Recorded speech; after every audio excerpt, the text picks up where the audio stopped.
आज की मेरी कहानी का शीर्षक है अंगूठी की खोज, जो सुभद्रा कुमारी चौहान द्वारा रचित है। चैती पूर्णिमा ने संध्या होते होते धरित्री को दूध से नहला दिया। बसंती हवा के मधुर स्पर्श से सारा संसार एक प्रकार की सुख की आत्मा विस्मृति में बेसुध हो गया है। आम की किसी डाल पर छिपी हुई मतवाली कोयल पंचम स्वर में कोई मादक रागिनी आलाप उठी। वृक्षों के झुरमुट के साथ चांदनी के टुकड़े अटखेलियां करने लगी, परंतु मेरे जीवन में न सुख था और न ही शांति।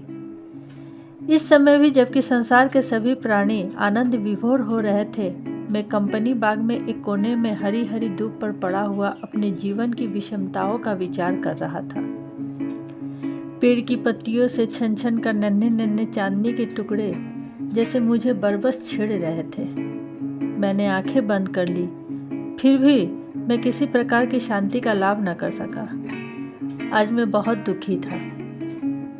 वैसे बात तो थी बहुत छोटी, किंतु पके हुए घाव पर एक मामूली से तिनके का छू जाना ही बहुत है। छोटी सी बात पर मेरे हृदय में जैसी भीषण हलचल मची हुई थी, उसे मेरे सिवा कौन जान सकता था। इसी समय कुछ युवतियां मेरे पास से निकली। उनके पैरों के लच्छे और स्लीपरों की ध्वनि ने मैंने साफ साफ सुनी। वे लोग आपस में हंसते खिलखिलाते हुए बातें करती हुई चली जा रही थी। ऐसा लगता था जैसे सांसारिक चिंताओं से उनके पास पहुंचने का साहस ही नहीं होता। परंतु मुझे इससे क्या प्रयोजन? मैंने तो उनकी ओर आंख उठाकर देखा भी नहीं, देखकर करता भी क्या? व्यर्थ ही हृदय में एक प्रकार की टीस उठती, वेदना और बढ़ जाती। मेरे लिए तो कदाचित विधाता ने अपने ही हाथों में एक निरक्षरा और बेढंगी प्रतिमा का निर्माण किया था।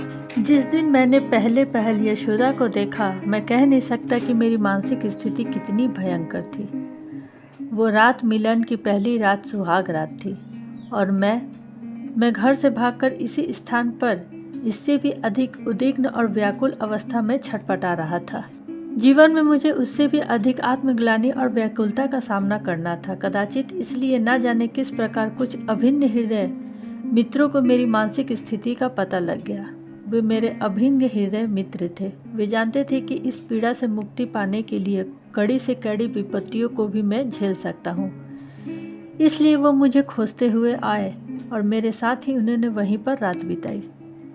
इसके बाद क्रमशः मेरी अवस्था कुछ संभली और बहुत कुछ तो मित्रों से आग्रह और कुछ किसी प्रकार के जीवन के दिन काट देने के लिए मैंने यशोदा को शिक्षिता बनाना चाहा, किंतु परिणाम कुछ न हुआ।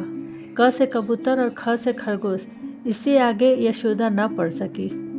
उसे पढ़ने लिखने की तरफ जैसे रुचि ही नहीं थी। पढ़ने के लिए जब मैंने उससे प्रेममय अनुरोध करता था तो प्राय यही कह के टाल देती थी कि मुझे अब पढ़ने लिखने से क्या करना है, नौकरी करवाओगे? अपने प्रश्नों के उत्तर में इस प्रकार की बातें सुनकर मुझे कितनी मार्मिक पीड़ा होती थी, मेरा हृदय कितना विचलित हो जाता था, यशोदा ना समझती थी और न उसने कभी समझने का प्रयत्न नहीं किया। परिणाम यह हुआ कि मुझे घर से बिल्कुल विरक्त की गई। कोई भी आकर्षण शेष न रह जाने के कारण मैं घर बहुत कम जाने लगा। महीने में एकाध बार ही मैं घर पर भोजन करता। यदि भोजन के समय किसी मित्र के घर होता तो उसके आग्रह से वहीं, अन्यथा किसी होटल में मेरा प्रतिदिन का भोजन होता। प्रायः बहुत से दिन तो चाय के 1-2 कप प्याले पर ही बीत जाया करते। तात्पर्य यह कि मेरा स्नान, भोजन, सोना, जागना सभी कुछ अनियमित था। नियमित रहता भी कैसे? मैं अपनी इस उठती जवानी में ही बुढ़ापे का अनुभव कर रहा था।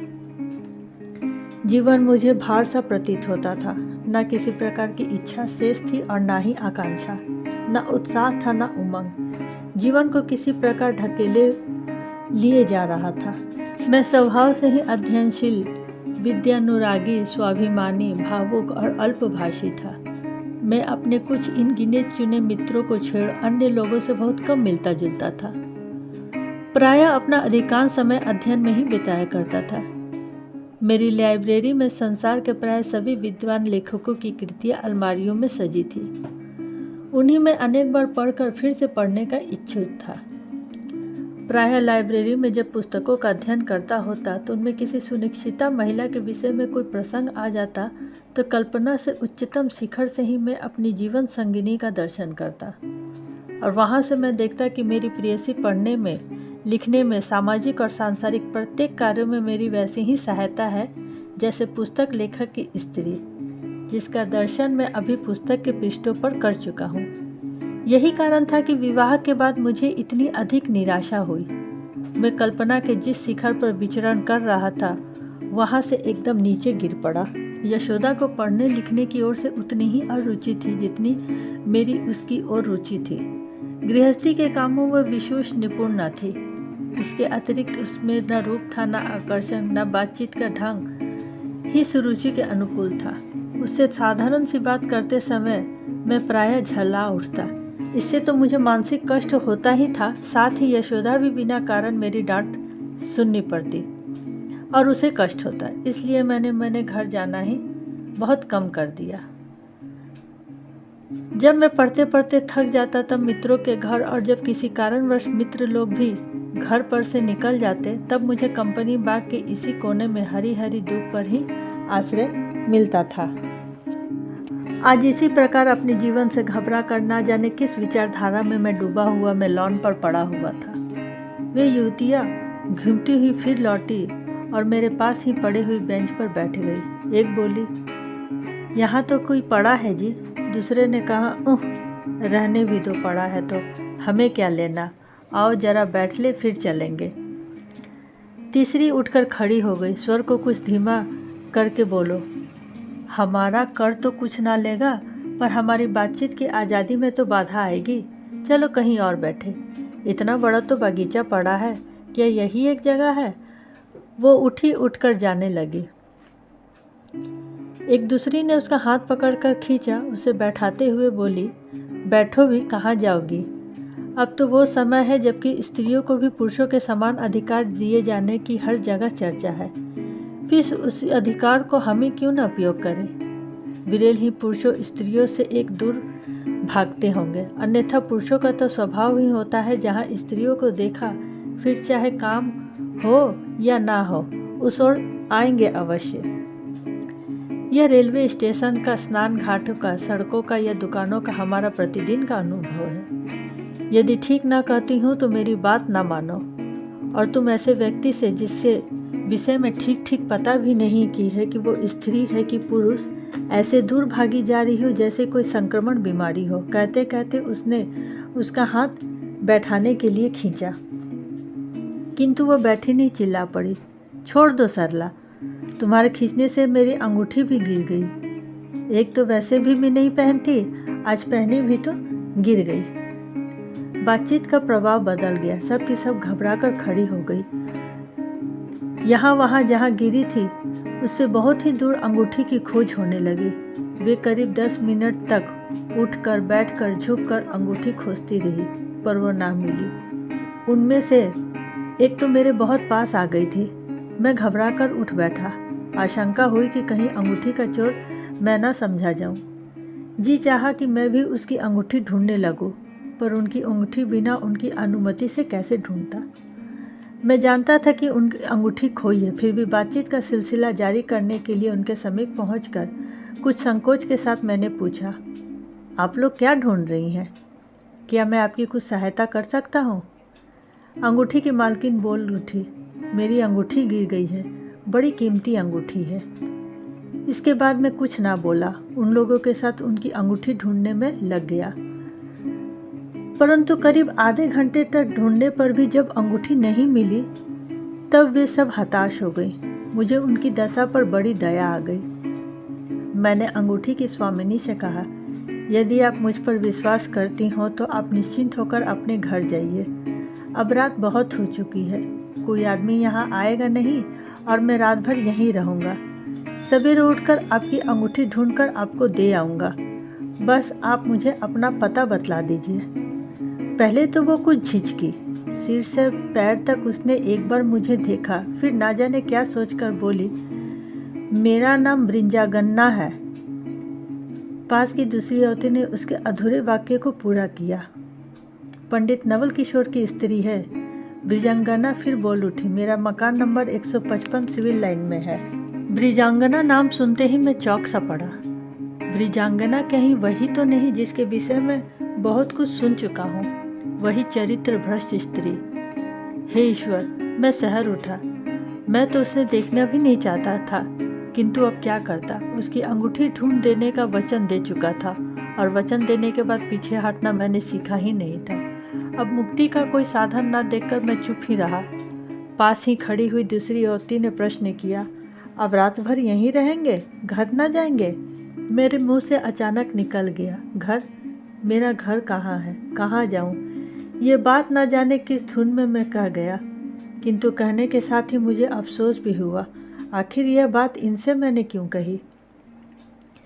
मैं बिना घर का हूँ या घर से बहुत विरक्त, यह इन स्त्रियों के सामने प्रकट करके क्या इनसे किसी प्रकार की सहानुभूति पाने की आशा की थी, किंतु बहुत टटोलने पर भी अपने हृदय में उन स्त्रियों से किसी प्रकार की सहानुभूति प्राप्त करने की लालसा मुझे ना मिली।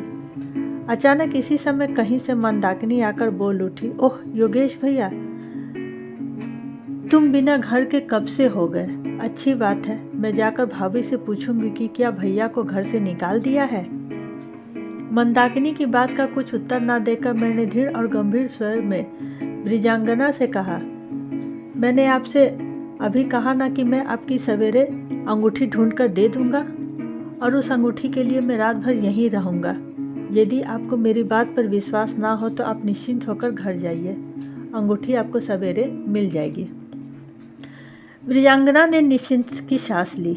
इस समय वो अधिक संतुष्ट जान पड़ रही थी, क्योंकि उसे मंदाकिनी भी पहचानती थी। मंदाकिनी फिर बोली, योगेश भैया, तुम्हारे दृढ़ निश्चय स्वभाव को कौन नहीं जानता। तुमने जब ढूंढने की जिम्मेदारी ले ली है तो बिरजा भाभी की अंगूठी मिले बिना ना रहेगी। ब्रिजांगना ने फिर मुझ पर एक विनयपूर्ण दृष्टि डाली और वो उन सब स्थितियों के साथ चली गई। उस दृष्टि से जैसे उसने कहा कि मेरी अंगूठी ना भूलना, जरूर ढूंढ देना। उसी बेंच पर पड़े पड़े मैंने रात काट दी। सवेरे चिड़ियों की चहचहाने के साथ ही मैं उठा। अभी पूरा प्रकाश भी ना हो पाया था। मैंने उत्सुक आंखों को एक बार चारों तरफ अंगूठी के लिए घुमाया, किंतु वो कहीं नहीं दिखी।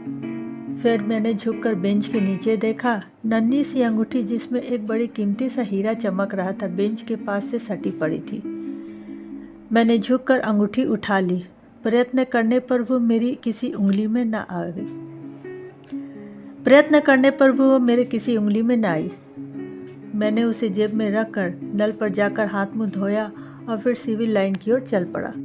बंगला ढूंढने में मुझे किसी विशेष प्रकार का प्रयत्न न करना पड़ा, क्योंकि ब्रिजांगना और उसके पति पंडित नवल किशोर ही दोनों नगर के प्रतिष्ठित व्यक्तियों में से थे। चपरासी से मैंने अपना कार्ड अंदर भिजवाया, जिसके उत्तर में स्वयं ब्रिजांगना आती हुई दिखी। उस सादी सरलता के प्रतिमा ब्रिजांगना के प्रथम दर्शन से मैं उसका भक्त हो गया। वो मुझे बड़े आदर और प्रेम के साथ ड्राइंग रूम में ले गई। टेबल के पास बैठे हुए उनके पति अखबार पढ़ रहे थे। उसके अंदर जाते ही अपने पति का मुझे परिचय कराया।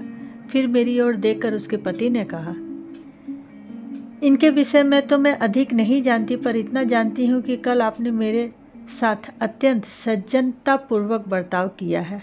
आपका पूरा नाम भी तो अभी कार्ड पर ही देखा। इसके बाद ब्रिजांगना ने अपने पति से शाम के समय का अंगूठी के खोने का सारा किस्सा कह दिया। मैंने जेब से अंगूठी निकालकर धीरे से ब्रिजांगना के सामने रख दी। अंगूठी पाकर वो कितनी प्रसन्न थी, ये उसकी कृतज्ञता भरी आंखों और उल्लास भरे चेहरे से ही प्रकट हो रहा था।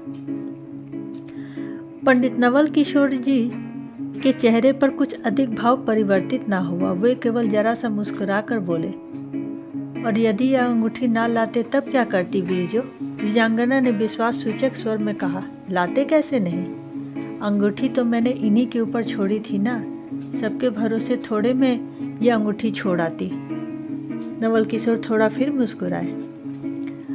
हंसी तो कुछ मुझे भी आई, परंतु यह सोचकर कि प्रथम परिचय में ही हंसने की स्वतंत्रता लेना मेरे पक्ष की अशिष्टता न समझी जाए, मैंने अपनी हंसी रोक ली। पर एक प्रश्न मेरे मस्तिष्क में बार बार घूमने लगा।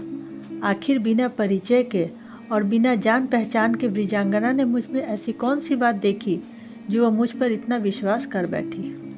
चेहरे से मैं नवल किशोर को पहचानता था और वो मुझे, परंतु हमारा आपस में परिचय न था। उस दिन इस प्रकार से अंगूठी ने हमारा आपस में परिचय कराया। उनके आग्रह से उस दिन मैंने उन्हीं लोगों के साथ चाय पी और उनके अनुरोध से कभी कभी उनके घर आने भी लगा। कुछ दिन उन लोगों के यहाँ आने जाने के बाद मैंने अनुभव किया कि वे पति पत्नी दोनों मिलनसार, हंसमुख, सीधे, सच्चे और सरल स्वभाव के व्यक्ति हैं। ब्रिजांगना के विषय में मैंने जितनी तरह की बातें सुन रखी थी वो मुझे सभी निर्मूल और अनगल प्रतीत हुई। ब्रिजांगना के हृदय की महानता और उसके सद्व्यवहार ने मेरे हृदय के प्रति श्रद्धा और विश्वास के भाव जागृत किए। उन दोनों पति पत्नी के रहन सहन, बात व्यवहार को देखते हुए किसी प्रकार के संदेह के लिए कोई स्थान न रह जाता। ब्रिजांगना सीधी, भोली और उदार प्रवृत्ति की स्त्री थी। उनके उस छोटे से घर में प्रेम, विश्वास, आदर और आनंद का ही आधिपत्य था। घृणा, अपमान, ईर्ष्या और डाह का तक कोई प्रवेश ही नहीं हो पाता था। ब्रिजांगना की यह धारणा थी कि अपने घर में आया हुआ शत्रु भी अपना अतिथि हो जाता है और अतिथि का अपमान करना उसकी दृष्टि में बड़ी ही निंदनीय काम था।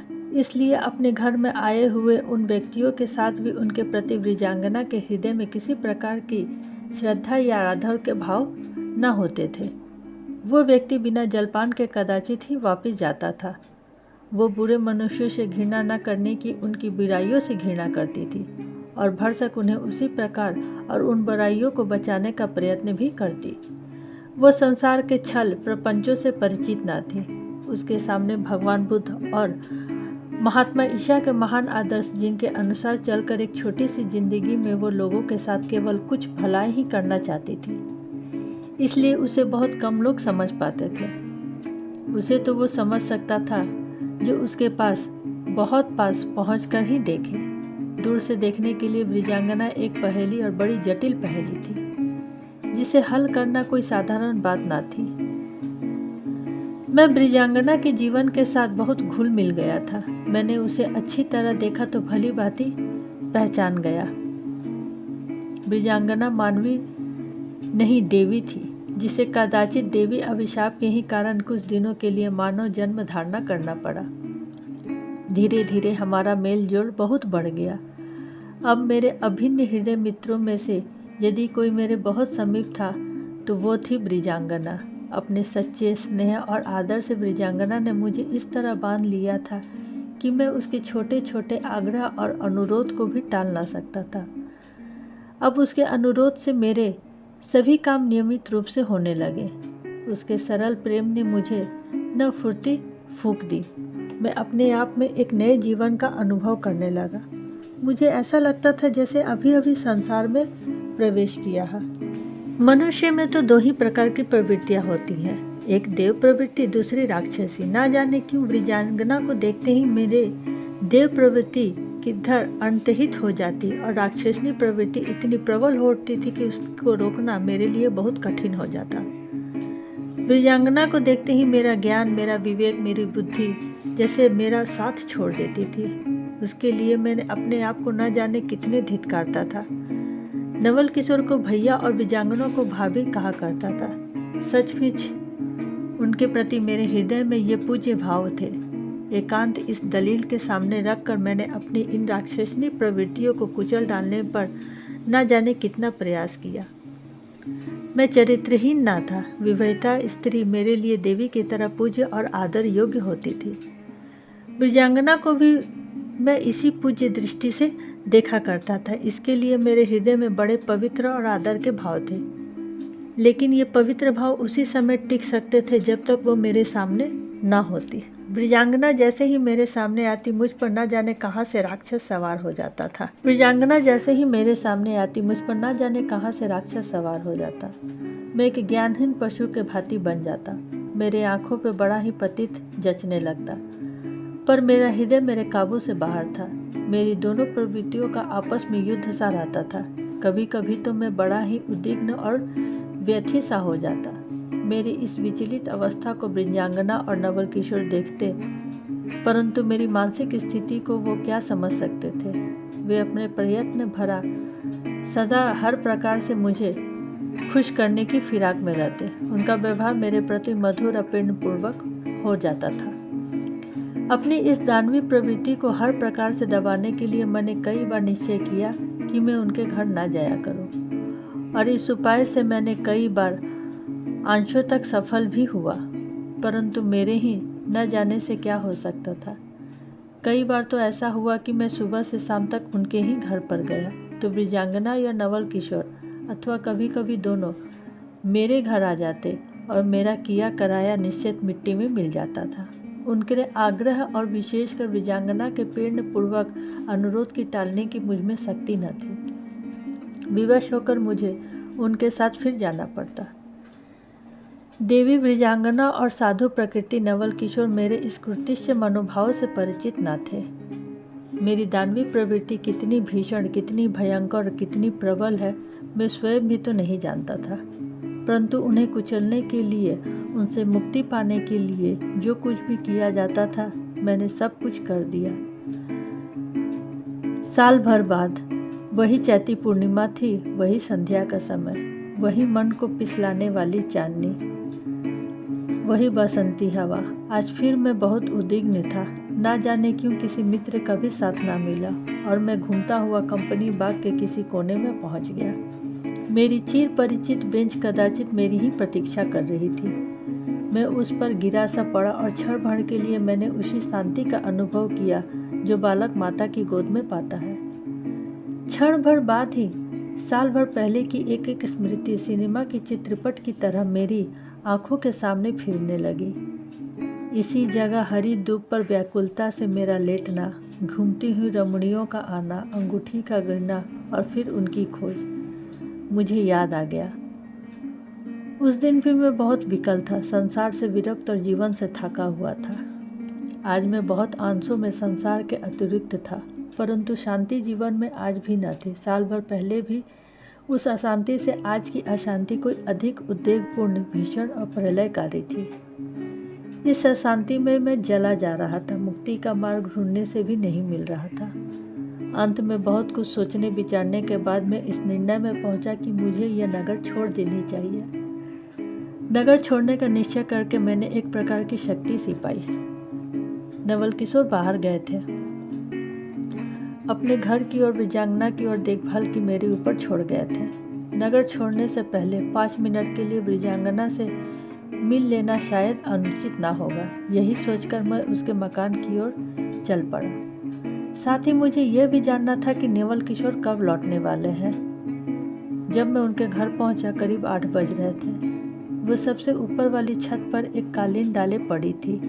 मुझे देखते ही वो उठकर बैठ गई। मैं उसके घर आज कई दिनों पर आया था।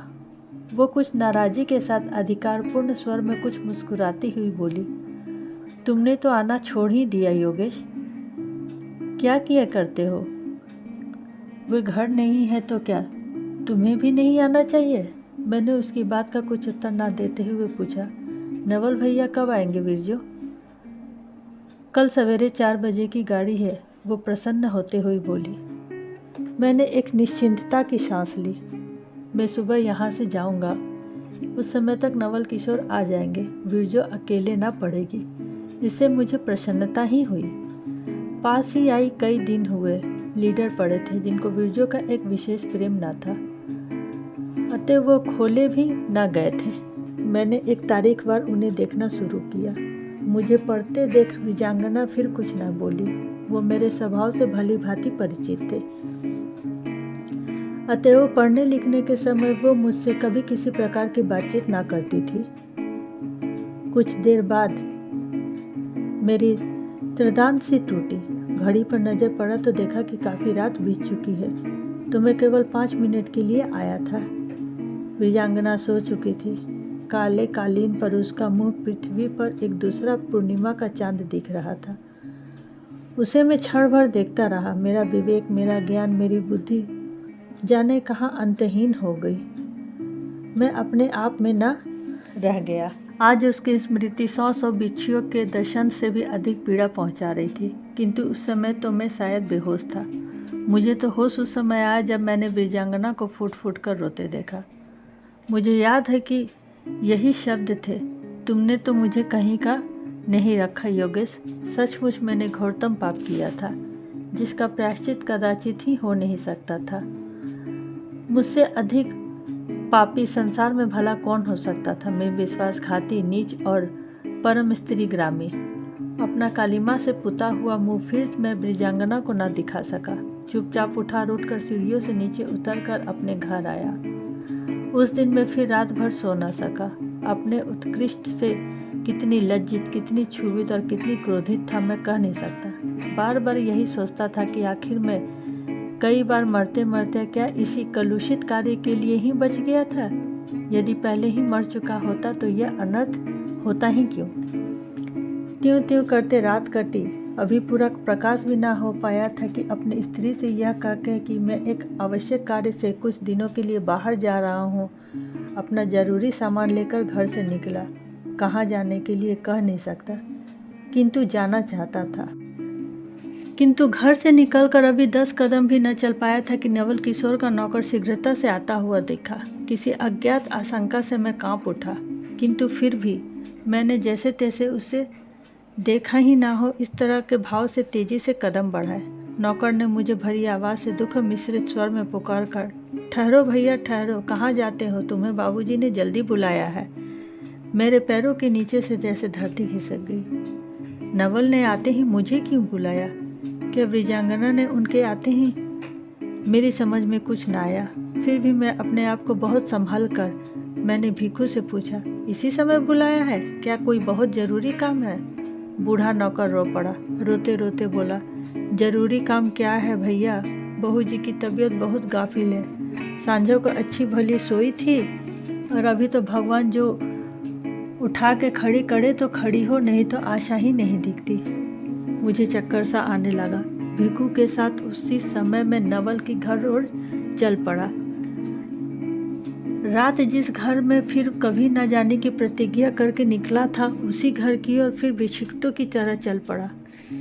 किंतु वहाँ तो मेरे पहुँचने से पहले ही सब कुछ समाप्त हो चुका था। नवल किशोर बच्चों की तरह फूट फूट कर रो रहे थे। उसका कंचन सा शरीर चिता पर धर दिया गया, आग लगा दी गई और वो धू धू करके जल उठी। हमारे देखते ही देखते उसके सोने का शरीर राख में मिल गया। इसी प्रकार मुझे भी जीते जी जला देना चाहिए। इस हरी भरी छोटी सी गृहस्थी को बिहड़ बनाने वाला नर पिशाच मैं ही तो हूँ ना। मैं किस आग में जल रहा था मेरे सिवा कोई नहीं समझ सकता था। सब लोगों के जाने के बाद बची कुछ राख को समेटकर उसी समय मैंने वो नगर छोड़ दिया। उसी राख को यहाँ रख कर मैंने उसकी समाधि बना ली है और ना जाने कितनी चैत्र पूर्णिमा उस समाधि को पश्चाताप के आंसुओं से धोते हुए मैंने बिता दी है। पश्चाताप अभी तक पूरा नहीं हुआ। मैं दिन रात जलता हूँ। एक सुंदर से फूल को धूल में मिलाने का पाप मेरे सिर पर सवार है।